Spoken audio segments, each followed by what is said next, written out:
Hello all. Intervention for auditory skill development के webinar में आप सबका स्वागत है।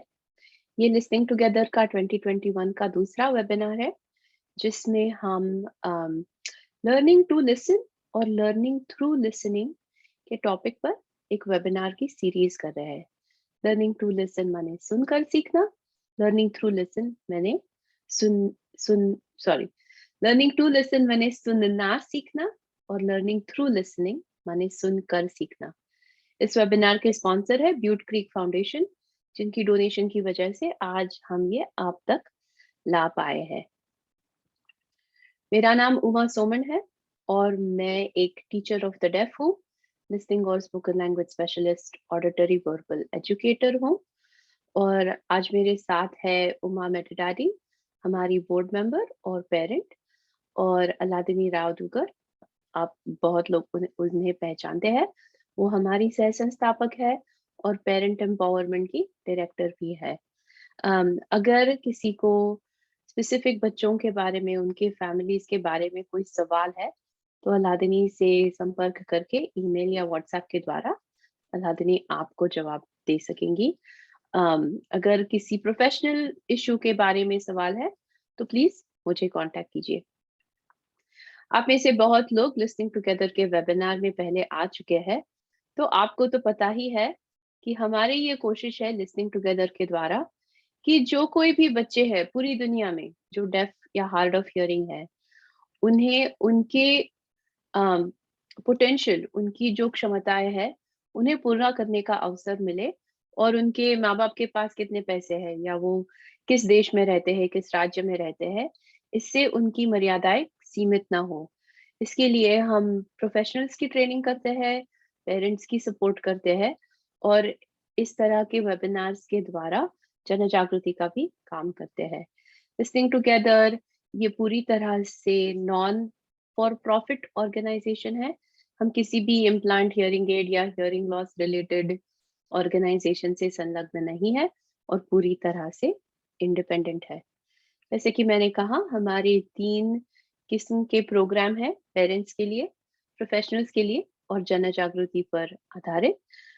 आप में से कई लोग इन प्रोग्राम्स में शामिल हो चुके हैं, तो अगर आपकी कोई कमेंट्स है या अगर आपको और लोगों को इसके बारे में बताना है तो आप बता सकते हैं। जस्ट क्विकली, हमारे parent programs English, Hindi, Tamil और तेलुगु में होते हैं। जैसे जैसे पेरेंट्स की ज़रूरतें हो उस भाषा में अलादिनी ये प्रोग्राम्स करती है। प्रोफेशनल डेवलपमेंट के प्रोग्राम इंग्लिश, हिंदी और मराठी में होते हैं। अम, और एलएसएलएस मेंटरिंग भी उन भाषाओं में हो सकता है। पब्लिक अवेयरनेस तो ये है, और हमारे माया इंस्टेड की बुक आप ज़रूर देखिए अगर आपने पहले देखी नहीं है तो। 2021 में हमारी ये कोशिश रहेगी कि हम जितना हो सके उतना वेबिनार और हमारे वेबसाइट के ज़रिए लोगों तक जानकारी पहुंचा सके, लोगों की क्षमताएं बढ़ा सके, बिल्ड कैपेसिटी। तो हम हर एक में एक क्षमता है अम, किसी डेफ बच्चे के साथ काम करने की, अगर पेरेंट है तो अपने डेफ बच्चे को सपोर्ट करने की। और ये क्षमताएं हम बढ़ाना चाहते हैं हर एक इंसान में, इंडिविजुअल में, व्यक्तिगत रूप से, और प्रोग्राम माने स्कूल, सेंटर, फैमिली के रूप में भी। हम ये भी जानते हैं कि इस फील्ड में बहुत सारा परिवर्तन लाने की ज़रूरत है, और ये परिवर्तन कोई 1-2 आदमी, कोई लीडर नहीं ला सकता, लेकिन हम सब में जो लीडरशिप की स्किल्स है, नेतृत्व की स्किल्स है, उसको बढ़ावा देके हम में से हर एक इंसान इस फील्ड में परिवर्तन ला सकता है। इसके लिए हम फैमिली लीडरशिप के प्रोग्राम्स भी करते हैं और प्रोफेशनल लीडरशिप के भी प्रोग्राम्स करते हैं। तो ये हो गया लिसनिंग टुगेदर के बारे में थोड़ा सा। अगर आपको और जानकारी चाहिए तो मैं वेबिनार के अंत में आपको बता सकती हूँ। लेकिन अभी मुझे आपसे थोड़ी जानकारी चाहिए। बताइए हमें कि आप कौन हैं, कहाँ से, और किस लैंग्वेज में बोलते हैं? क्या ये आपका पहला वेबिनार है और आप किस डिवाइस से हमें जॉइन कर रहे हैं?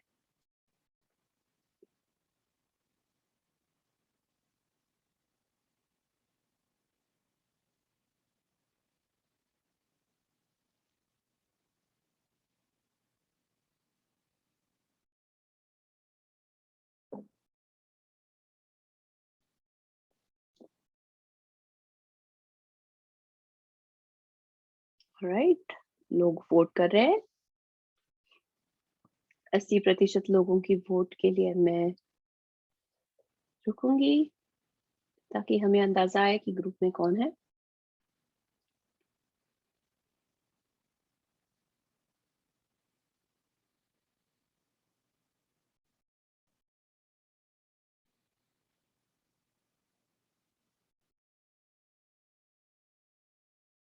ऑलराइट, ऑलमोस्ट 80% लोगों ने वोट किया है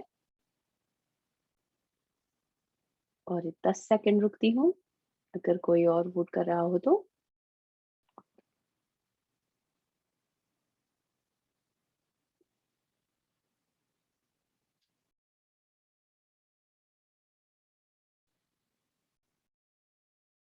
ओके, ऑलराइट, तो देखने में आ रहा है कि कई प्रोफेशनल्स है, कई पेरेंट्स है, कई स्टूडेंट्स भी है, हिंदी और मराठी भाषिक है, और सब लोगों ने लिसनिंग टुगेदर का एक तो वेबिनार इससे पहले अटेंड किया है। प्लीज बताइए कि क्या आपने पिछले टाइम का वेबिनार अटेंड किया था? आप ये जो रेज हैंड का जो फीचर है उसका इस्तेमाल करके हमें बता सकते हैं कि क्या आपने पिछले हफ्ते का वेबिनार अटेंड किया? अगर हाँ, तो please raise hand.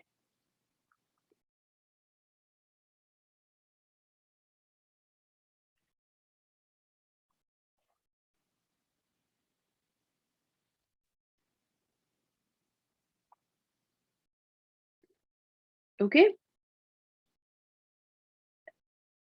Thank you all. अगर आपने ये वेबिनार, पिछले हफ्ते का वेबिनार अटेंड किया, तो प्लीज चैट में लिखिए आपने उससे क्या सीखा, आपको उस वेबिनार से क्या याद है।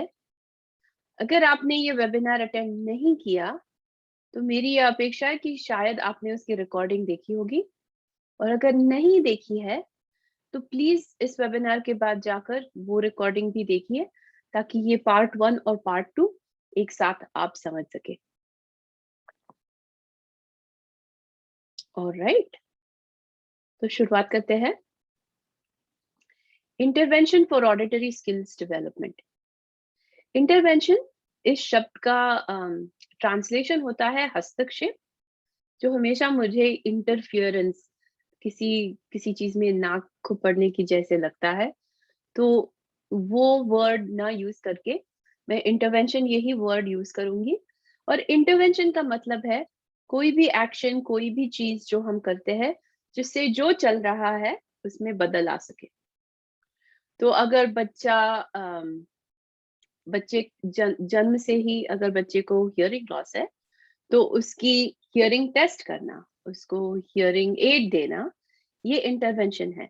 आपने ऐसी एक्शन ली है कि जिससे जो कुछ भी चल रहा है उसमें बदल हो गया। अगर बच्चा बोलना सीख रहा है, तो उसके साथ बोलना, उसको थेरेपी में लेके जाना, उसको स्पेशल स्कूल में लेके जाना, ये सारा इंटरवेंशन है। जब बच्चा स्कूल में होता है और उसको किसी स्पेशल तरीके से सिखाया जाता है, किसी स्पेशल स्ट्रैटेजीज का प्रयोग करके, वो भी इंटरवेंशन है। तो इंटरवेंशन ये एक बड़ी संकल्पना है, और उसे आप ध्यान में रखें, ये मेरी आपसे गुजारिश है। पिछले हफ्ते हमारी ये की कॉन्सेप्ट्स थी, मुख्य संकल्पनाएं थी जिसके बारे में हमने डिस्कस किया। तो प्लीज एवरीबॉडी ये पढ़िए, और अगर इसके बारे में कोई सवाल है, अगर कोई कॉन्सेप्ट क्लियर नहीं है, तो प्लीज क्वेश्चन आंसर में लिखिए ताकि हम ये कॉन्सेप्ट क्लियर कर सके। अगर ये कंसेप्ट फुल्ली क्लियर है तो रेज हैंड कीजिए जैसे कि आप मुझे हाई फाइव दे रहे हैं।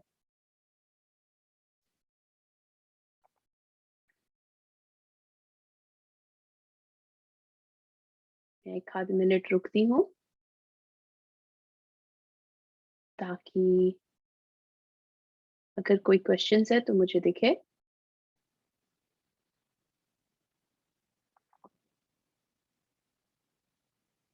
अगर कोई क्वेश्चंस नहीं है तो मुझे रेज हैंड करके हाई फाइव दीजिए।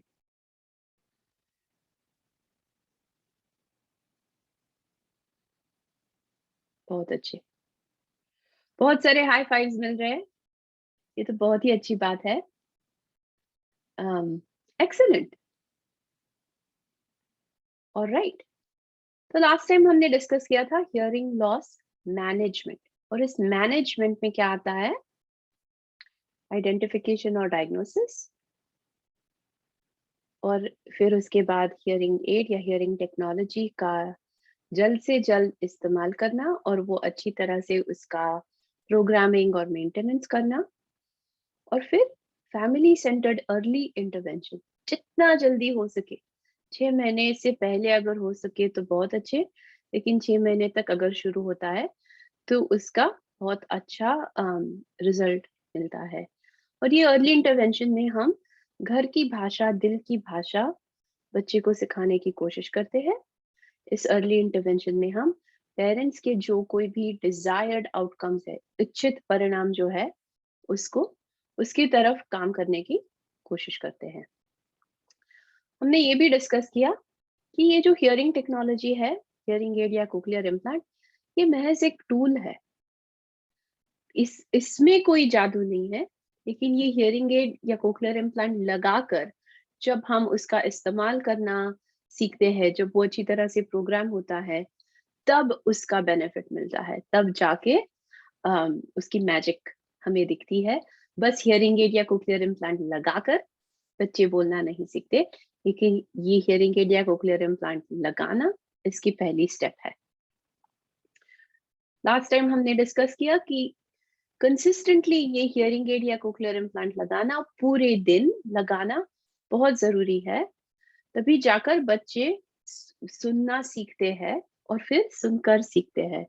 दिन भर में सुनने की आवश्यकता होना भी बहुत जरूरी है, और बच्चे क्या सुन रहे हैं इस पर भी उनकी डेवलपमेंट, उनकी प्रोग्रेस निर्भर है।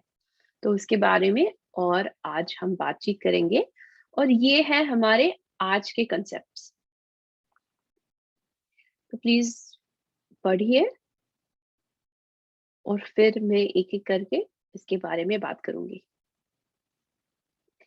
अगर इसके बारे में कोई स्पेसिफिक सवाल है या कोई कंसेप्ट आपको बिल्कुल ही नहीं लग रही है, तो प्लीज चैट या क्वेश्चन आंसर्स में लिखिए, ताकि मैं कंफर्म कर सकूं कि हम इसके बारे में डिटेल में बोलेंगे।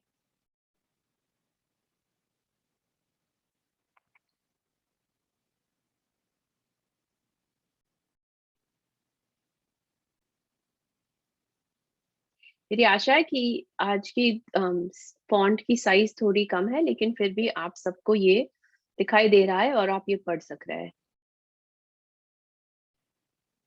बहुत सारी जानकारी थी, तो इंग्लिश और हिंदी में लिखते लिखते फॉन्ट साइज थोड़ी छोटी हो गई आज, लेकिन आई होप आप सब ये पढ़ सकते हैं।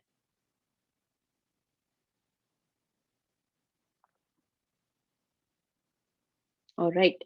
तो आज हम हियरिंग टेक्नोलॉजी के द्वारा बच्चे कैसे सीखते हैं, ऑडिटरी डेवलपमेंट के क्या स्टेजेस है, लैंग्वेज और लिसनिंग की क्या रिलेशनशिप है, रोजमर्रा की एक्टिविटीज में हम ऑडिटरी डेवलपमेंट कैसे कर सकते हैं, और उसकी असेसमेंट और प्लानिंग कैसे कर, इंटरवेंशन की प्लानिंग कैसे कर सकते हैं, इसके बारे में बात करेंगे। तो सबसे पहले लास्ट वीक हमने बताया कि listening is a brain based activity. सुनना इसमें सुनना यह एक ब्रेन पर आधारित, ब्रेन पर निर्भर होने वाली एक्टिविटी है। तो जब बच्चे कंसिस्टेंटली हियरिंग एड या कोक्लियर इम्प्लांट पहनते हैं, तब उनके ब्रेन को सुनने की आदत होती है, आवाज की प्रोसेसिंग करने की आदत होती है, और जब ये लिसनिंग ब्रेन, सुनने वाला ब्रेन डेवलप होता है, तब जाके इस लिसनिंग ब्रेन का लैंग्वेज डेवलपमेंट और लिटरेसी, पढ़ने के डेवलपमेंट पर बहुत अच्छा परिणाम हो सकता है। लैंग्वेज और लिटरेसी डेवलपमेंट के लिए लिसनिंग ब्रेन का होना बहुत जरूरी है। मैं ये भी कहूंगी कि जो बच्चे साइन लैंग्वेज से सीखते हैं, वो भी पढ़ना सीख सकते हैं, वो भी भाषा सीख सकते हैं, लेकिन उसकी डेवलपमेंट की प्रोसेस अलग तरह से होती है। आज हम बात करने वाले हैं उन बच्चों की जो सुनना और बोलना सीख रहे हैं।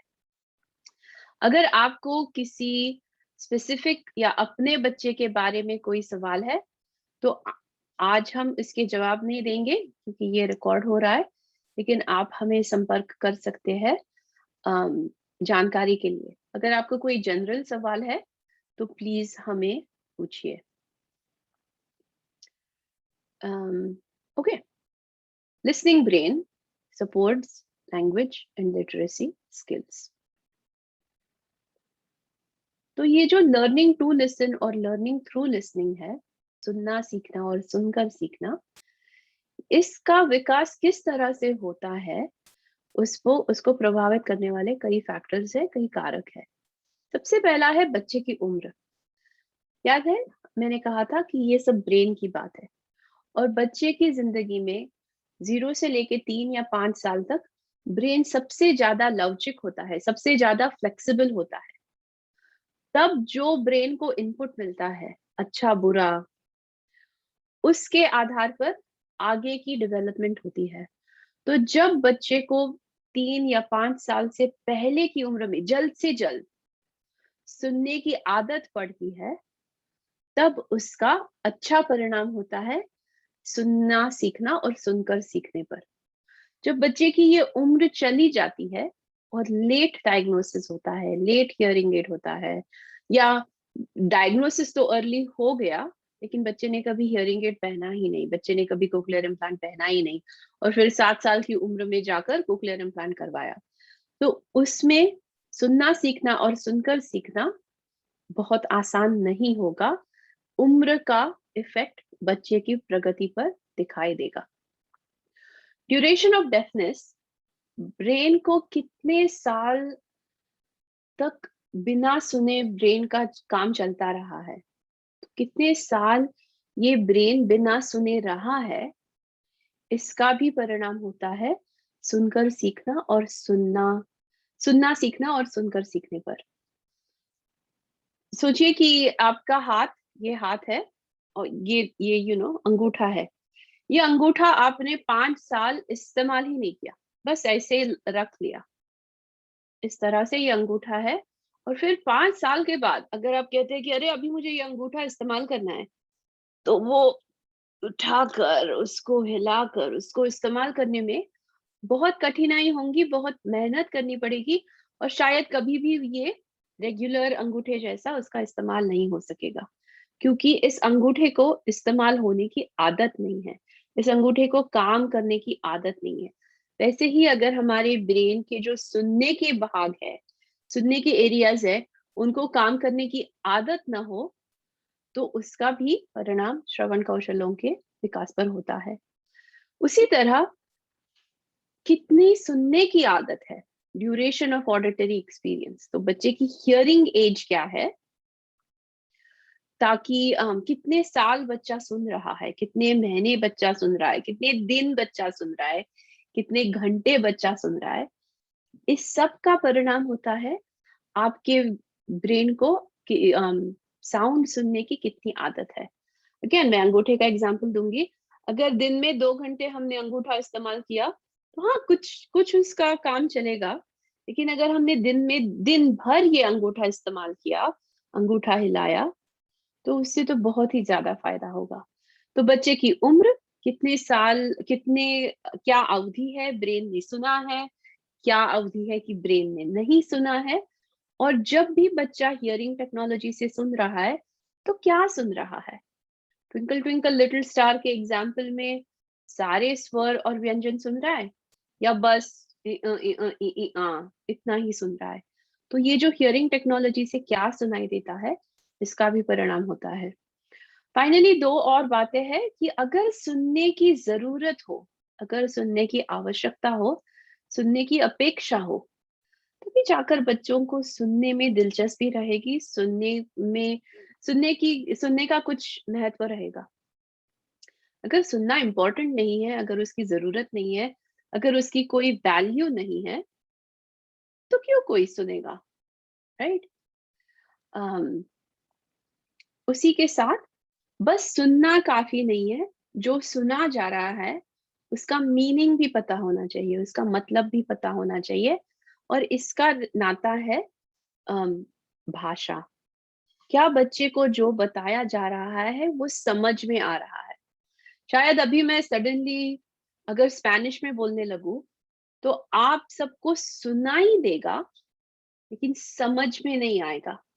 तो आप सुनना सीख रहे हैं, लेकिन सुनकर सीखने के लिए जो भाषा सुनी जा रही है का उस भाषा के शब्द, उस भाषा के वाक्य, उसके मतलब समझना बहुत जरूरी है। ओके, इसके बारे में कुछ सवाल, कोई शक, कोई कमेंट? ये बहुत ही इंपॉर्टेंट कॉन्सेप्ट है, तो ये समझे बिना मुझे आगे नहीं जाना। अगर आपको ये समझ में आ रहा है तो please once again raise hand, high five दीजिए।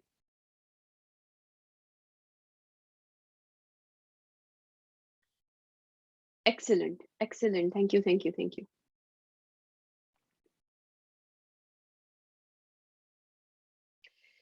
एक अच्छा सवाल आया है कि ये कैसे पता चलेगा कि 1 साल के बच्चे को पूरी पोएम ठीक से सुनाई दे रही है या नहीं? इसका आंसर मैं थोड़ी टाइम में दूंगी, लेकिन बच्चों को क्या सुनाई दे रहा है, इसका जनरली आंसर ऑडियोलॉजिकल टेस्ट से हमें मिलता है। तो आप सबने मुझे, जिन जिन लोगों ने हाई फाइव दिया, तो ये भी सोचिए कि क्या आप ये जानकारी, अगर आप पेरेंट है तो अन्य परिवार सदस्यों को, अगर आप प्रोफेशनल है तो आपके फैमिलीज को अच्छी तरह से दे सकते हैं, समझा सकते हैं। अगर नहीं तो इस पर और काम करने की जरूरत है, ताकि आप ये किस तरह से समझाएंगे ये आपको पता हो। Right, good work everyone. Next बात करते हैं ऑडिटरी हायरार्की। हायरार्की माने जैसी सीढ़ी होती है वैसे उसके चरण होते हैं, स्टेजेस होते हैं। तो ऑडिटरी हायरार्की कौशल्यों का एक अनुक्रम है, एक सीक्वेंस है, जो आप डेवलपमेंटल, छोटे बच्चे जो उम्र के साथ सीख रहे हैं, और रिमीडियल, जो बच्चे पीछे पड़े हैं, जिनको डिले है, उन दोनों बच्चों के साथ ये सीक्वेंस का प्रयोग हो सकता है। ऑडिटरी हायरार्की की ये जो स्टेजेस है, ये जो सीढ़ियां है, ये जो अम, हिंदी मराठी में उसको पायरी कहते हैं, स्टेप्स, जो स्टेप्स है, इसकी कितनी अच्छी तरह से बच्चे ये स्टेप्स पूरी करते हैं, उसका वो उनके सुनने के अनुभव पर और वो क्या सुन रहे हैं उस पर निर्भर होता है। अम, ये जो सीक्वेंस है, ये ऐसा नहीं है कि अगर 6 महीने का बच्चा है तो स्टेप 1 से शुरू कीजिए, 6 साल का बच्चा है तो स्टेप 4 से शुरू कीजिए। बच्चे की जो कुछ भी उम्र हो, अगर सुनना सीखना और सुनकर सीखना है तो स्टेप 1 से ही सबको शुरुआत करनी है। ये स्टेप 1 है। मैं आपको ये जो स्टेप्स है वो बताऊंगी। ये जानकारी हमें आती है प्रोफेसर अर्वर से। इसके बारे में हम हमारी हैंडआउट में और लिंक्स देंगे ताकि आप इसके बारे में अधिक जानकारी पा सके। तो पहली स्टेप है डिटेक्शन। अरे नहीं, पहली step detection, there you go. पहली स्टेप है डिटेक्शन, आवाज सुनना और आवाज सुनाई दिया ये जानना, इसके बारे में कुछ करना। तो आप देख सकते हैं कि बच्चे शायद ऐसा करेंगे कि कुछ खेल रहे हैं, कहाँ से तो आवाज आई, तो उसकी तरफ देखेंगे। या अब छोटे बच्चे जो बेबीज होते हैं, वो अगर कोई नई आवाज आई तो और उछल कूद करने लगते हैं, या एकदम से चुप हो जाते हैं और देखते हैं क्या आवाज है, इसका क्या करना है। तो ये जो वर्बल या नॉन वर्बल रिएक्शंस है, कभी कभी बच्चे कहते हैं अरे वो आवाज क्या थी, आपने सुनी? या सिर्फ आपकी तरफ देखते हैं ऐसे कि क्या सुनाई दिया। या अगर उनको पता है कि क्या सुनाई दिया तो कहते हैं "आह, कुछ सुनाई दिया"। तो तब आपको जाके बताना है हाँ, मैंने भी सुना, ये तो पंछी की आवाज थी, चू चू चू चू चू। आपने सुना बाहर कोई पंछी बोल रहा है। तो ये हो गया डिटेक्शन। इसी डिटेक्शन की स्किल का इस्तेमाल करके ऑडियोलॉजिस्ट ऑडियोलॉजिकल टेस्ट करते हैं। बच्चा कुछ अपने कान पर ऐसा वो ब्लॉक या पैग या कुछ ऐसा पकड़ता है, आवाज आती है ईयरफोन से, beep beep beep beep beep. बच्चा कहता है हाँ मैंने सुना, और बच्चा ब्लॉक उस बकेट में डालता है। ये जो रूटीन टेस्टिंग होती है, ये डिटेक्शन पर आधारित होती है। तो सब बच्चों के लिए कंसिस्टेंट डिटेक्शन स्किल डेवलप करना, ये ऑडियोलॉजिकल मैनेजमेंट के लिए बहुत ही जरूरी है। दूसरी स्टेप है डिस्क्रिमिनेशन। अगर दो आवाज सुनाई दिए तो क्या वो सेम थे या अलग थे? तो ये सुनना है कि क्या अभी मैंने जो दो आवाज सुने, चू चू चू चू चू, ठुम ठुम ठुम, क्या ये सेम थे या अलग थे? शायद मैंने दो वर्ड सुने, राइट? शायद मम्मी ने कहा उमा, उमा। ओ, दो बार मुझे मम्मी ने मेरा आवाज मेरी मेरे नाम पुकारा। तो ये जो है, इसे डिस्क्रिमिनेशन कहते हैं, जब बच्चा सुनकर इन दो चीजों में भेद कर सकता है। आइडेंटिफिकेशन है पहचानना, जो आवाज सुनाई दी वो क्या थी, उसको पहचानना। और ये अगली स्टेप से बहुत ही जुड़कर जाता है। तो बस पहचानना और वहां रुकना नहीं है, पहचानना है और समझना है। उसके साथ साथ सुना हुआ जो कुछ भी है, सेंटेंस होगा या क्वेश्चन होगा, उसे याद रखना है। तो जब बच्चे आइडेंटिफिकेशन और कॉम्प्रिहेंशन कर सकते हैं, तब जाकर वो सुने हुए सवालों के जवाब दे सकते हैं, सुनी हुई जानकारी को समझ सकते हैं, दिए गए इंस्ट्रक्शंस या डायरेक्शंस, निर्देशों का पालन कर सकते हैं। तो ये सारा हुआ आइडेंटिफिकेशन और कॉम्प्रिहेंशन। ये हो गए 4 मेजर स्टेप्स। जब बच्चों को ये स्किल्स, ये कौशल प्राप्त नहीं होते, तो अगर डिटेक्शन नहीं आता तो बच्चे विजुअल क्यूज पर बहुत निर्भर रहेंगे, उनकी सुनने की क्षमता लिमिटेड होगी। और इवन सेफ्टी और परसेप्शन, अगर भीड़ में जा रहे हैं तो अगर आवाज सुनाई नहीं देती, तो उसका सेफ्टी से भी ताल्लुक है। डिस्क्रिमिनेशन, आवाजों में फर्क करना, भेद करना, ये पढ़ना लिखना सीखने के लिए बहुत जरूरी है। शायद टीचर कह रही है कि सब लोग स्पेलिंग टेस्ट में लिखो पान, जैसे ना पत्ता होता है पान। शायद बच्चे ने सुना कान, क्योंकि प और क बहुत सिमिलर सुनाई देते हैं। अगर आपके पास कोई लिप रीडिंग का क्यू नहीं है, या अगर आपके पास कोई सुनकर आप इसमें फर्क नहीं कर सकते, तो क्या सुना, प या ब या क या ग या घ, इस ये बहुत मायने रखता है। एक तो रीडिंग के लिए, लेकिन कॉन्वर्सेशंस में भी समझने के लिए। ये लेते हैं एग्जांपल, लेते हैं मान और कान। तो मान ये हिंदी वर्ड है गर्दन के लिए, सॉरी मराठी वर्ड है गर्दन के लिए।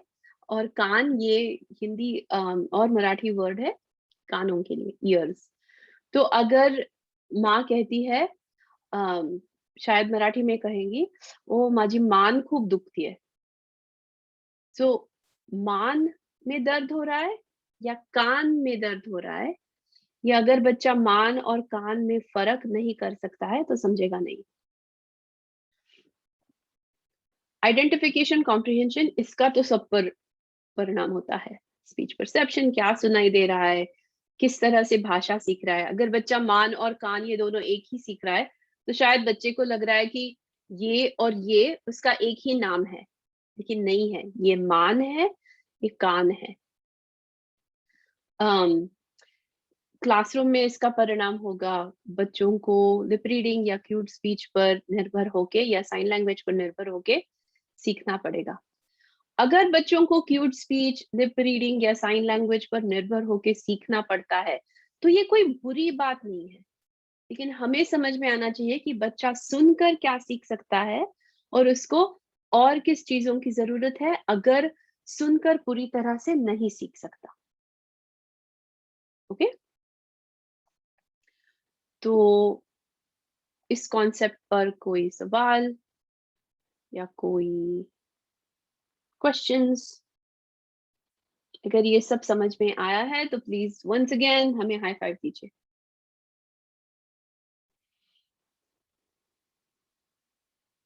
Alright, high five everyone, good job.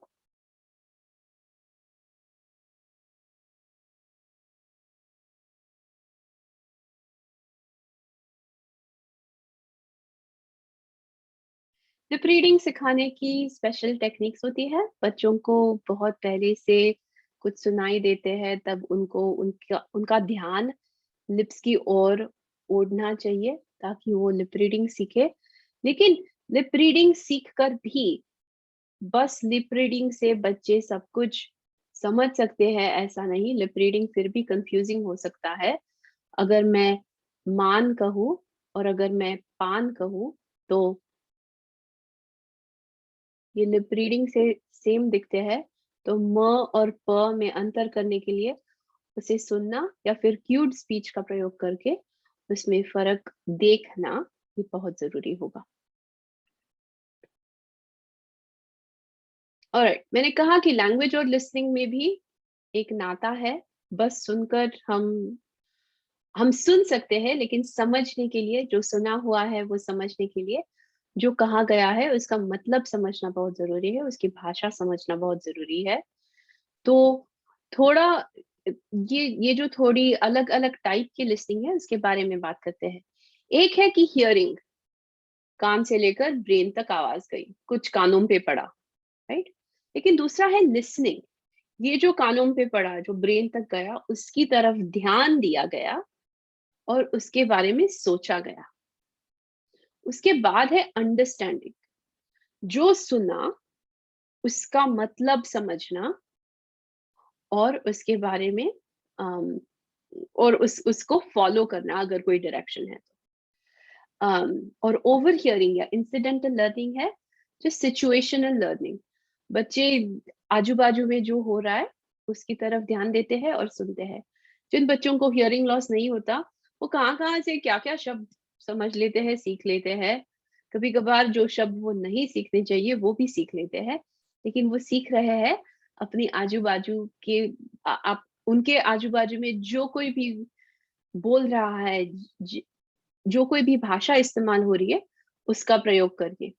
तो डेफ बच्चों के लिए हमें ये जितना फ़ोकस हो सकता है उस पर उतना करना है। जब वो सुनना सीखे, सुनकर सीखे, तो हर समय सुनते रहना है, ये भी उन्हें सिखाना है। एग्ज़ाम्पल देती हूँ, सोचिए कि कोई बच्चे हैं, तो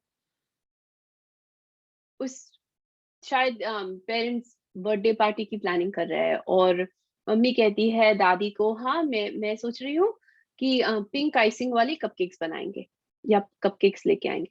तो बच्चा कहता है कपकेक्स, मेरी पार्टी के लिए कपकेक्स। बच्चे के साथ तो कोई बात नहीं कर रहा, लेकिन कपकेक का नाम सुनकर बच्चे के एंटेना ऊपर हो गए और बच्चा अभी ये सुनने लगा है। तो ये जो लिंक है, बस कान पे कपकेक ये शब्द पढ़कर काम नहीं होता। कान पे ये शब्द पढ़ना है, फिर उसकी तरफ ध्यान देना है, फिर उसको समझना है, तब जाकर बच्चा उसके बारे में कुछ करेगा। तो ये active listening as well as passive listening, background में जो कुछ भी हो रहा है, उसको कॉन्स्टेंटली सुनते रहना है। um, okay, 1 minute, everybody read this.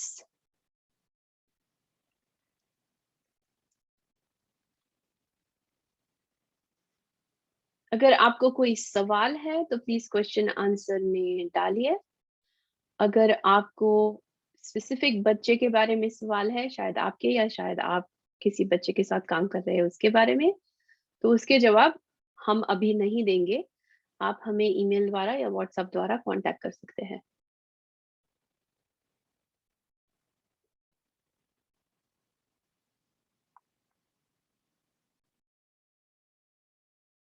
Okay? तो फैमिलीज़ और प्रोफेशनल्स श्रवण कौशलों का विकास विकास को किस तरह से प्रोत्साहन दें, उसकी किस तरह से सहायता करें, इसके लिए 4 बातें ध्यान में रखनी है। पहला है जल्द से जल्द और निरंतर नियमित हियरिंग टेक्नोलॉजी का उपयोग। जब बच्चे की डायग्नोसिस होती है तब जल्द से जल्द हियरिंग एड्स का इस्तेमाल शुरू करना।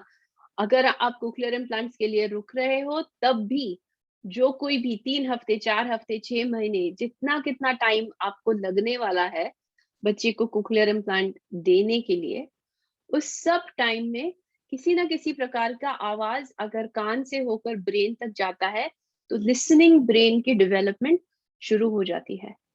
तो कोक्लियर इम्प्लांट की राह के लिए वेट करते हुए भी हियरिंग एड्स लगाना और उसका रेगुलर इस्तेमाल करना बहुत जरूरी है। जो बच्चे हियरिंग एड्स से सुनना सीखने की कोशिश करते हैं और जब उनका इम्प्लांट होता है तो उनकी प्रोग्रेस ज्यादा जल्दी होती है क्योंकि उनको उनके ब्रेन को सुनने की आदत पड़ गई होती है। तो सबसे जल्दी अच्छी हियरिंग एड्स का प्रयोग और नियमित उपयोग करना जरूरी है अगर आपको सुनना सीखना है और सुनकर सीखना है। अगर कोक्लियर इम्प्लांट की एडवाइस की गई है क्योंकि बच्चे को प्रोफाउंड हियरिंग लॉस है, तो जितनी जल्द से जल्द हो सके कोक्लियर इम्प्लांट मिलना और उसका अच्छी तरह से प्रोग्रामिंग होना बहुत जरूरी है। हमें ब्रेन रिसर्च से पता है कि जब बच्चों को 18 महीने से पहले कोक्लियर इम्प्लांट मिलती है तब उनकी डेवलपमेंट अच्छी होती है, बहुत अच्छी होती है। जब उनको 18 महीने से 3.5 साल के बीच में कोक्लियर इम्प्लांट मिलती है तो बहुतांश बच्चों की अच्छी डेवलपमेंट होती है।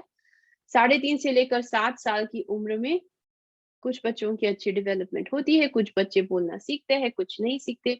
और 7 साल के बाद जिन बच्चों का इम्प्लांट होता है, जिन्होंने पहले कभी भी कुछ ज्यादा सुना नहीं है, उनकी डेवलपमेंट, उनकी भाषा डेवलपमेंट पर लिमिटेड बेनिफिट मिलता है कोक्लियर इम्प्लांट से। तो जितनी जल्दी हो सके उतनी जल्दी कोक्लियर इम्प्लांट करना बहुत बहुत बहुत जरूरी है। मुझे पता है कि इसमें फाइनेंशियल इश्यूज है, लेकिन अगर कोक्लियर इम्प्लांट के फाइनेंसेस को फिगर आउट करते हुए आप रुके हैं, आप अटके हैं, तो उस समय हियरिंग एड्स का, जितनी अच्छी हियरिंग एड्स मिल सके उस हियरिंग एड्स का प्रयोग करना बहुत जरूरी है। Audiologist, speech language pathologist, parents, professionals, please ये पूरी तरह से सोचिए और जितना हो सके उसका इस्तेमाल कीजिए। हियरिंग एड और कोक्लियर इम्प्लांट जब बच्चे लगाते हैं तो बस जैसा कि मैंने कहा, हियरिंग एड कोक्लियर इम्प्लांट लगाने से कुछ नहीं होता, उससे वो क्या सुन रहे हैं इसे हमें चेक करना है। 6 महीने में एक बार ऑडियोलॉजिस्ट के पास जाकर नहीं, बल्कि हर दिन लिंक 6 साउंड टेस्ट करके हमें ये चेक करना है। मेरी ये अपेक्षा है कि आप ये ऑलरेडी हर रोज कर रहे हैं, लेकिन अगर आप नहीं कर रहे तो आज के दिन से शुरू कीजिए। लिंक 6 साउंड टेस्ट कैसी की जाए उसके लिंक्स और वीडियोस हम शेयर करेंगे। सुनना अगर दैनंदिन जीवन का भाग हो तभी जाकर बच्चे सुनते हैं। तो सोचिए कि दिन भर में बच्चे को सुनने की क्या अपॉर्चुनिटीज है, क्या अवसर है, क्योंकि सुनना बस थेरेपी या स्कूल में नहीं होता, सुनना दिन भर की बात है। कल के सेशन में मैंने एग्जाम्पल दिया था कि कुछ लोग जिम जाते हैं बॉडी बनाने के लिए, बॉडी बिल्डिंग के लिए। सोचिए उनको अपने आर्म के मसल्स बनाने हैं, ये जो पेक्स है, ये जो बाइसेप्स है, ये बनाने हैं। तो वो जाते हैं जिम और वेट्स उठाते हैं 20-25 मिनट, राइट। वो तो बहुत ही अच्छा काम हो गया, दिन भर का काम उन्होंने ये वेट्स उठाकर किया है। लेकिन बाकी के दिन वो हाथ बस साइड में लेकर नहीं घूमते, वो फिर भी अपने हाथों का प्रयोग करते हैं, कुछ उठाने के लिए, कुछ ढकलने के लिए, कुछ यू you नो know, हर हाथ हिलाते हैं, राइट।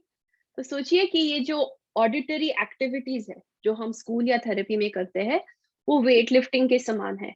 सब फोकस करके मुश्किल एक्टिविटीज को रिपीट करना है ताकि आपके ऑडिटरी मसल्स बिल्ड हो सके।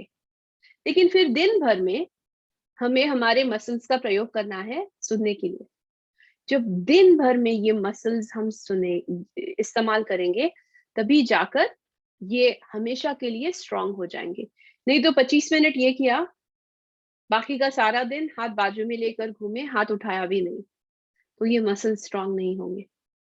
तो दिन भर ऑडिटरी इनपुट सुनने में जो कुछ भी सुना जा रहा है, उस पर निर्भर करना, उसकी आवश्यकता रखना, उस पर काम करना, ये जरूरी है। ओके, इसके बारे में कोई शक या सवाल?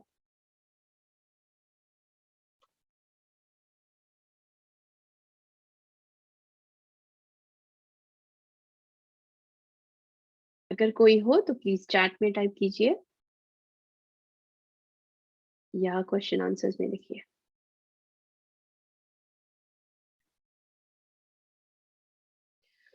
ऑलराइट, तो ये सीरीज है सुनना सीखना और सुनकर सीखना।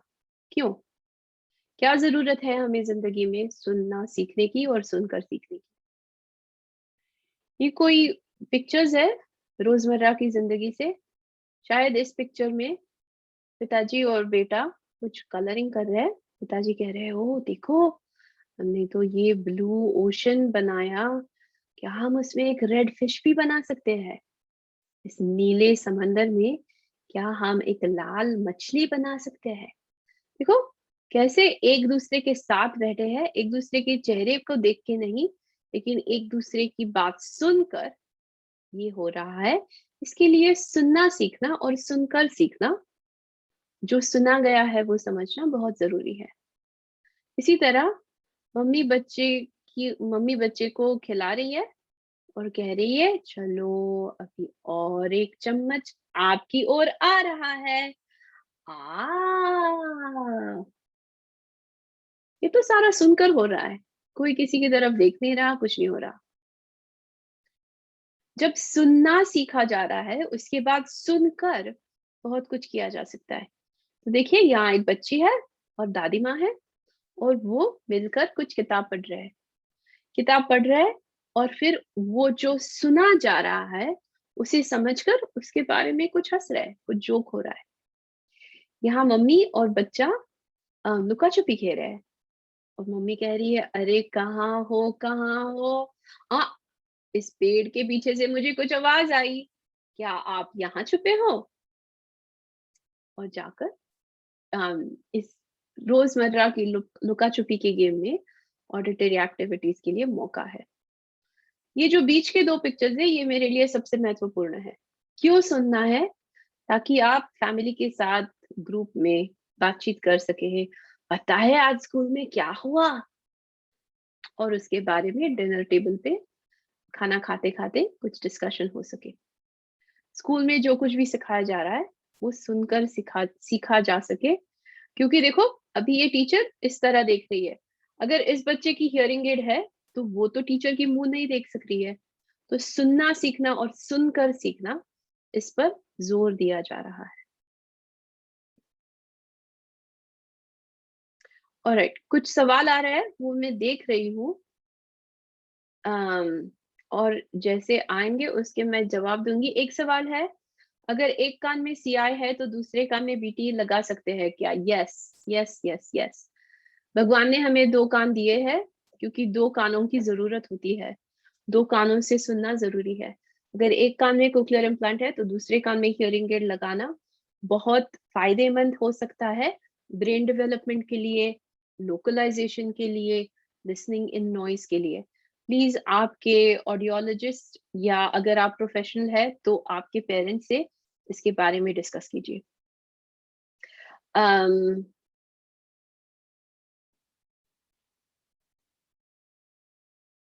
अगर बच्चे अकेले खेल रहे हैं तो हाँ बिल्कुल, क्यों नहीं। मैं हमेशा कहती हूँ कि अगर ये बच्चा डेफ नहीं होता तो अभी जिंदगी में क्या कर रहा होता है,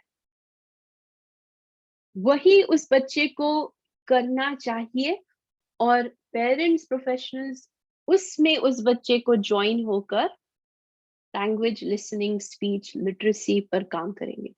ऐसा नहीं है कि अरे टू बैड आप तो डेफ पैदा हुए, अभी आपको कुछ खेलने को नहीं मिलेगा, कुछ बचपन की मजाक करने में नहीं मिलेगा। आपको बस अभी थेरेपी करनी है फुल टाइम। ऐसा तो नहीं कर सकते।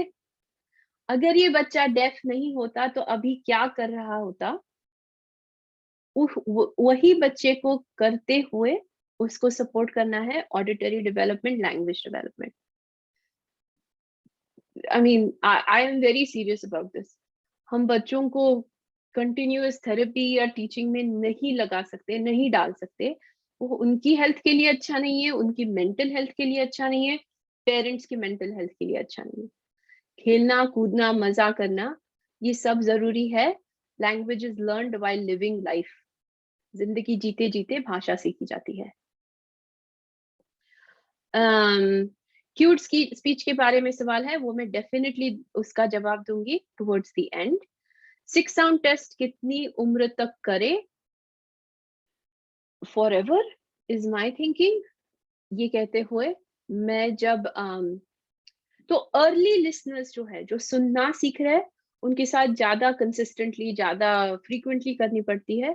जो बच्चे अभी सेटल हो गए हैं, हमें पता है, सुन रहे हैं, बता सकते हैं अगर कुछ चेंज हो गया है हियरिंग या कोक्लियर इम्प्लांट में, उनके साथ फिर भी दिन की शुरुआत में जब वो इम्प्लांट लगाते हैं तो, या हियरिंग एड लगाते हैं, तो एक बार पटक से किसी ने करने की जरूरत है हर एक कान के लिए, और फिर you just go on.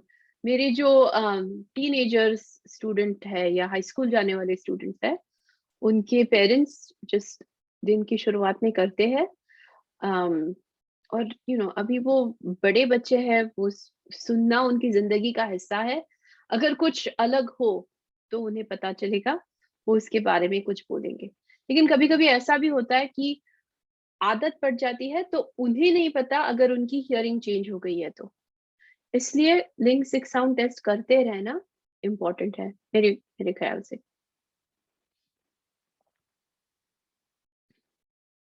Okay, 10 minute में मुझे आपको एक्टिविटीज के बारे में थोड़ी आइडियाज देनी है। तो डिटेक्शन की एक्टिविटी में ऐसे होने चाहिए जहां बच्चा ऑडिटरी ओनली, अगर आप ड्रम बजा रहे हैं तो डम डम डम डम डम डम का अगर बच्चा देखेगा तो उसे पता चलेगा कि ड्रम में से आवाज आ रही है। तो ऑडिटरी ओनली, बच्चे को कोई भी विजुअल सिग्नल नहीं है कि कहाँ से तो आवाज आ रही है या कोई बोल रहा है। जब बच्चा ऑडिटरी ओनली पेश किए गए आवाजों को नोटिस करता है, डिटेक्ट करता है, तब वो डिटेक्शन की लेवल पर काम हो रहा है। इसके लिए आप लिसनिंग वॉक पर जा सकते हैं। जाइए बाहर या घर में, कमरे कमरे में जाकर देखिए, सोचिए क्या सुनाई दे रहा है। ओ, यहाँ से ट्रैफिक आ रही है, वहां से कुकर की विसल आ रही है।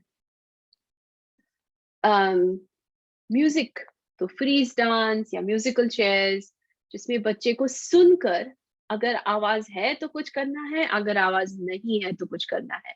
तो अगर आवाज है तो डांस करना है, जब आवाज बंद होती है तो फ्रीज करना है, स्टैचू बनना है।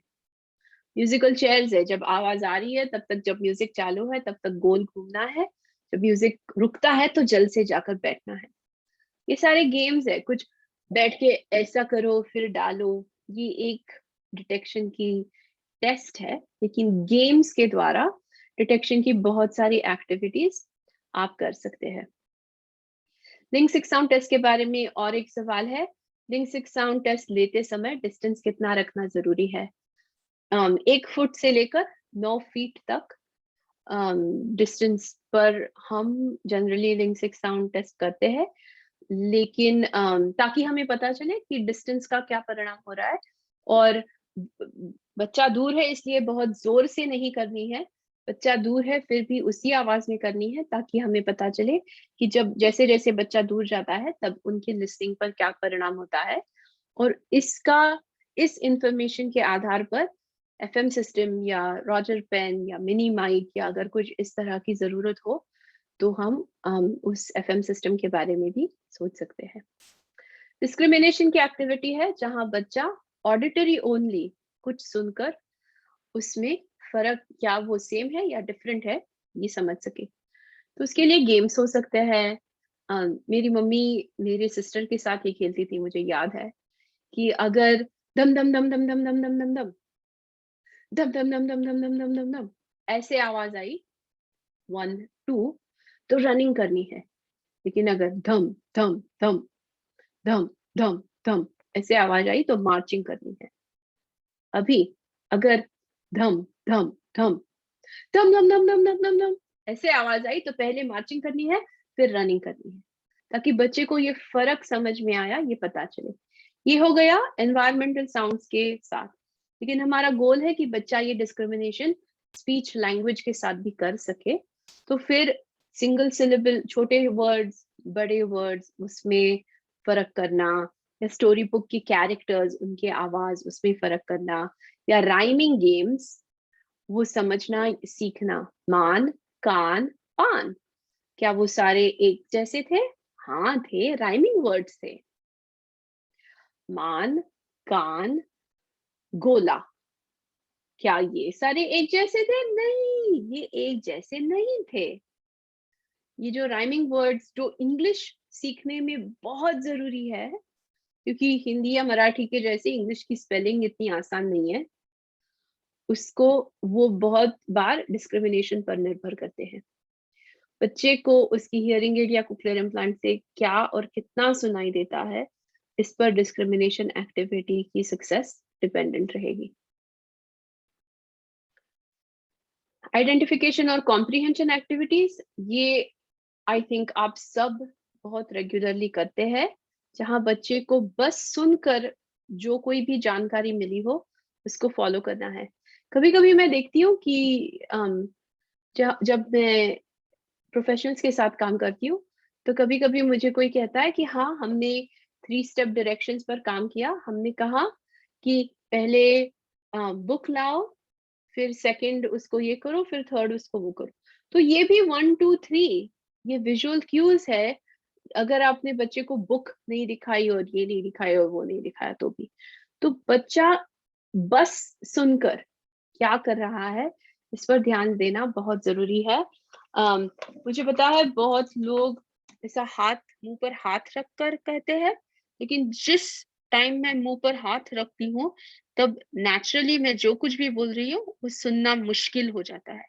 इसलिए लिसनिंग हु, ये बस स्पीकर का फैब्रिक है या मलमल का दुपट्टा आप ले सकते हैं। उसके द्वारा अगर आप बोले तो बच्चा आपका मुंह नहीं देखेगा, लेकिन बच्चे को ठीक से आवाज पर परिणाम भी नहीं होगा।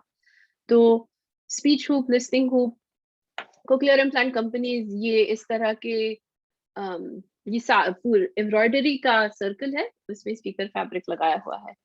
ये देने के लिए उनके पास बहुत पैसे हैं। अगर आपको इस तरह का हुप चाहिए तो प्लीज आपके कोक्लियर इम्प्लांट रिप्रेजेंटेटिव को पूछिए, आपके सेंटर में पूछिए, ताकि आपको इसका लाभ हो। आप घर पर भी एम्ब्रॉयडरी के हुप में मलमल का दुपट्टा लगाकर ये कर सकते हैं। आइडेंटिफिकेशन एंड कॉम्प्रिहेंशन, तो story telling, story reading, following direction, रोजमर्रा की बातचीत, ये भी बहुत इंपॉर्टेंट है। शायद आप गैस के पास है और बच्चा टेबल के पास है, आपकी तरफ देख नहीं रहा, लेकिन फिर भी आप कॉन्वर्सेशन कर सकते हैं। अभी जूम पर अगर आपकी वीडियो ऑफ है और बच्चा फिर भी आपके साथ कम्युनिकेट कर सकता है, तो वो तो डेफिनेटली ऑडिटरी ओनली हो गया। लेकिन उसमें ये भी देखना है कि क्या बच्चे की ऑडिटरी एक्सेस, कंप्यूटर से आने वाली आवाज क्लियर है, बच्चे को क्या सुनाई दे रहा है। तो आइडेंटिफिकेशन और कॉम्प्रिहेंशन की टास्क्स में बच्चा कितना सक्सेसफुल होता है, ये बच्चे की स्पीच परसेप्शन और लैंग्वेज एबिलिटीज पर निर्भर है। जनरली ऑडिटरी स्ट्रैटेजीज प्रोफेशनल्स पूछते हैं, पेरेंट्स पूछते हैं, तो उसमें एक ही बात ध्यान में रखनी है कि हम कैसे बोल रहे हैं और बच्चा कैसे सुन रहा है। इसको आसान या मुश्किल करने के लिए हम क्या कर सकते हैं। तो ऑडिटरी प्रेजेंटेशन फर्स्ट, हमें बच्चे को सुनने की जरूरत बनानी है। तो अगर हम पहले बस ऑडिटरी प्रेजेंट करते हैं, विजुअल ना दिखा के, तो बच्चे को वो सुनकर समझना उसकी कोई इंपॉर्टेंस रहेगी, कोई अहमियत रहेगी। अगर बच्चा वो सुनकर नहीं कर सकता, तो पहले हम ऑडिटरी देते हैं, फिर विजुअल दिखाते हैं और फिर ऑडिटरी करते हैं। ऑडिटरी बम्बार्डमेंट, बॉम्ब फेंके वैसे ही उसका नाम है बम्बार्डमेंट। लेकिन हमें बॉम्ब नहीं फेंकने, लेकिन हमें बार बार किसी शब्द को, किसी टारगेट को बच्चे को सुनवाना है, ताकि उनके दिमाग में उसका ऑडिटरी रिप्रेजेंटेशन बन सके। तो सोचिए, ये है पेन, मेरा विजुअल रिप्रेजेंटेशन है, मुझे पता है कि ये ऐसे दिखता है। जब कोई पेन कहता है, तो मुझे ये भी समझना चाहिए कि अरे, ये जो मैंने आवाज सुनी पेन, उससे मेरे दिमाग में कोई पिक्चर बनना चाहिए, वो पिक्चर होना है पेन। तो ये जो विजुअल रिप्रेजेंटेशन है और ऑडिटरी रिप्रेजेंटेशन है, वो बहुत जरूरी है। और अगर मैं बार बार कहूंगी हाँ स्केच पेन से निकालते हैं, हाँ ये लो रेड पेन, ये लो ग्रीन पेन, ये लो blue pen, pen pen pen pen, 5 बार तो मैंने पेन कहा इस 1 मिनट में, ये हो गया ऑडिटरी बम्बार्डमेंट। एक्यूस्टिक हाइलाइटिंग वो है जब हम किसी स्पेसिफिक वर्ड पर हाईलाइट करते हैं। देखो, उस वहां जाकर ब्लू पेन लेके आ रहा, ब्लू पेन, तो मैंने पॉज किया, मैंने हाईलाइट किया। जिंदगी भर हमें ऐसी बात नहीं करनी है, कभी तो जाकर हमें कहना है देखो प्लीज ब्लू पेन लेके आओ।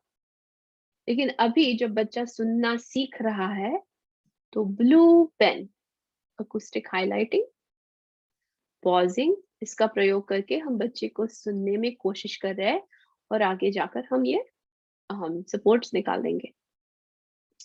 ऑडिटरी क्लोजर है फिल इन द ब्लैंक। शायद आप किताब पढ़ रहे हो, तो आप ऐसे पढ़ रहे हो, बच्चा आपकी मुंह की तरफ देख नहीं रहा, पिक्चर्स देख नहीं रहा, और फिर जंगल में गोल्डी लॉक्स ने देखा कि वहां था एक भालू, या भालू का घर, या एक घर। ये जो फिल इन द ब्लैंक है, जो सुनकर बच्चा कर रहा है, वो भी एक टेक्निक है बच्चे की ऑडिटरी स्किल्स डेवलप करने के लिए। फाइनली, अगर बच्चे को सुनने की जरूरत है तभी जाकर बच्चा सुनेगा। और सुनना जरूरी है, लेकिन बच्चा अगर सुन नहीं सका, तो आप क्या बोले मुझे समझ में नहीं आया, आप क्या बोले प्लीज रिपीट कीजिए, आप क्या बोले प्लीज धीरे से रिपीट कीजिए। ये सारे जो स्किल्स है क्लैरिफिकेशन के, उसकी भी प्रैक्टिस करना जरूरी है। फाइनली, ऑडिटरी असेसमेंट्स, बच्चे की क्या ऑडिटरी स्किल की लेवल है, इसकी जानकारी पेरेंट्स और टीचर्स को होनी चाहिए। ये जो पहले 3 मैंने लिखे हैं, वो कई भाषाओं में, पीच और टीच कई भाषाओं में उपलब्ध है। एक्चुअली हिंदी में नहीं है, लेकिन अगर आप में से किसी ने इसकी ट्रांसलेशन की हो, तो आप ये जो ऑस्ट्रेलिया की जो ऑर्गेनाइजेशन है, उनको संपर्क कर सकते हैं, ताकि सबके लिए वो हिंदी में उपलब्ध हो। और ये ज्यादा ऐसी ब्रॉड है, और ये जो functional auditory performance indicator checklist है, वो बहुत ही डिटेल्ड है। ये तीनों चेकलिस्ट फ्रीली अवेलेबल है, उसकी लिंक हम आपके साथ शेयर करेंगे, आप ये डाउनलोड कर सकते हैं। पेरेंट, प्रोफेशनल, कोई भी इसे कंप्लीट कर सकता है। ऑडिटरी लर्निंग गाइड प्रोफेशनल्स को प्लानिंग करने में बहुत सहायक हो सकते हैं, और विभिन्न सीआई कंपनीज के द्वारा विभिन्न गाइड्स अवेलेबल है। बच्चे की टेस्टिंग भी की जा सकती है ऑडिटरी स्किल्स की। इसके लिए auditory perception test for hearing impaired और स्पाइस, ये 2 पॉपुलर टेस्ट है यूएस में। जब कभी भी आप कोई भी टेस्ट इस्तेमाल करें, तो प्लीज ये ध्यान में रखिए कि ये टेस्ट किन बच्चों के लिए बनाई गई है, उसको ध्यान में रखकर आपको ये टेस्ट का इस्तेमाल करना है। बाकी की भी टेस्ट है जिसमें ऑडिशन का कंपोनेंट होता है, तो आप वो भी देख सकते हैं। फाइनली, क्यों करनी है ये टेस्ट? टेस्ट करके हमें क्या पता चलने वाला है? तो अगर आप पेरेंट या प्रोफेशनल इन 5 सवालों के जवाब दे सकते हैं, तब जाकर आप फिगर आउट कर सकते हैं कि बच्चे की और क्या जरूरतें हैं, हमें ऑडिशन के एरिया में किस चीजों पर काम करना है। तो हियरिंग टेक्नोलॉजी के साथ और उसके बिना बच्चा क्या सुन सकता है, आवाज, स्वर, व्यंजन, शब्द और वाक्य, ये जानकारी होना जरूरी है। पार्श्वभूमि में होने वाले शोर का क्या प्रभाव है, इसके आधार पर क्या हमें लिसनिंग इन नॉइज की ट्रेनिंग करनी है, क्या हमें एफएम सिस्टम का प्रयोग करना है?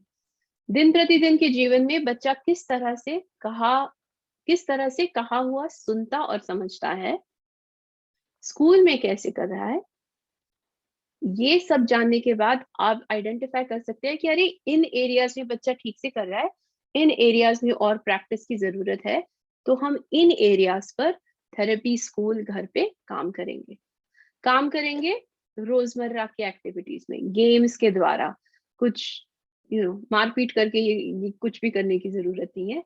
Consistent hearing aid cochlear implant पहनकर उसकी प्रोग्रामिंग करके जब बच्चा सुनना सीखेगा और सुनकर सीखेगा, तब जिंदगी भर के लिए सुनना सीखेगा। एक बार फिर से कहती हूँ, ये अकेले ने करने की बात नहीं है, पूरी टीम के साथ मिलकर ये करने की बात है। तो आपकी टीम ढूंढिए, उसे जोड़िए और मिलकर find your team, reach your dream, आपके सपनों को, आपकी आशाओं को पूरा कीजिए। एक बार फिर से आज की कॉन्सेप्ट्स दिखाती हूँ। अगर कोई सवाल हो तो प्लीज क्वेश्चन आंसर में पूछिए ताकि हमें वो दिखे। और क्यूट स्पीच का जो सवाल है उसके बारे में मैं 2 मिनट में आंसर दूंगी, लेकिन ये इन कॉन्सेप्ट के बारे में अगर कोई सवाल है तो प्लीज क्वेश्चन आंसर्स में पूछिए।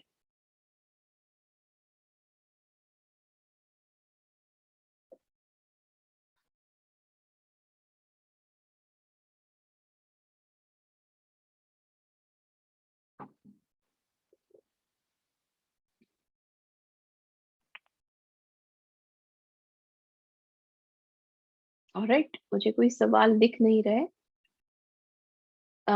तो मैं ये क्यूट स्पीच के बारे में आंसर दूंगी।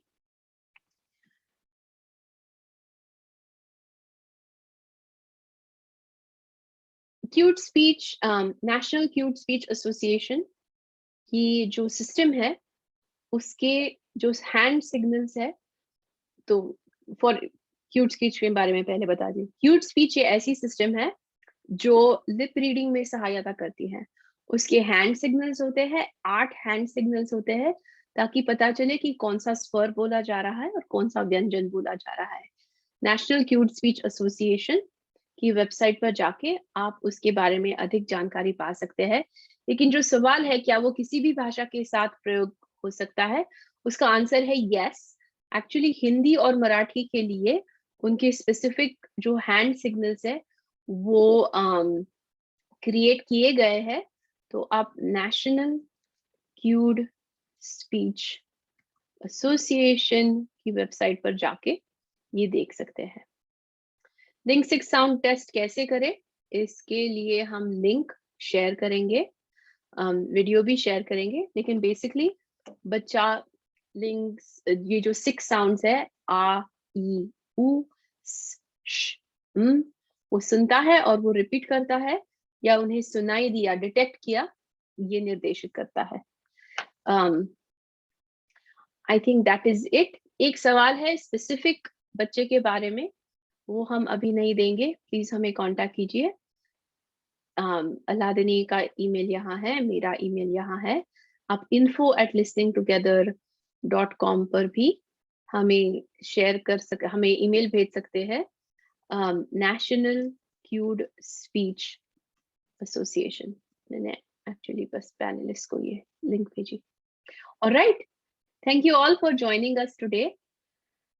सोचिए कि आप अपने में क्या बदल लाना चाहते हैं, आप किस तरह की लहर क्रिएट करना चाहते हैं, ताकि खुद के व्यक्तिगत स्तर पर, फैमिली के स्तर पर, कम्युनिटी के स्तर पर,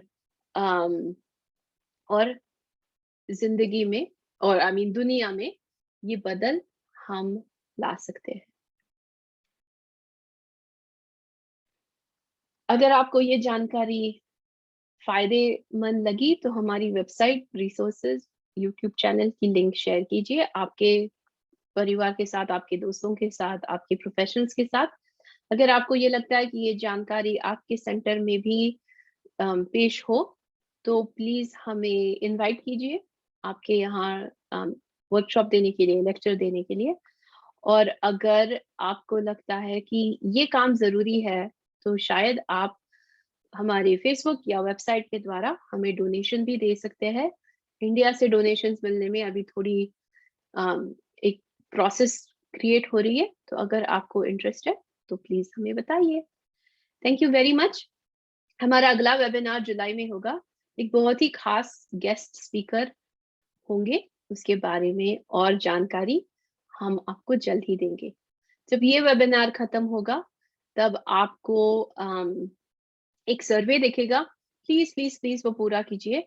उसके आधार पर हमें समझ में आता है कि और क्या करना है और किस टॉपिक्स पर वेबिनार्स बनाने हैं। तो that will be fantastic. Thank you all.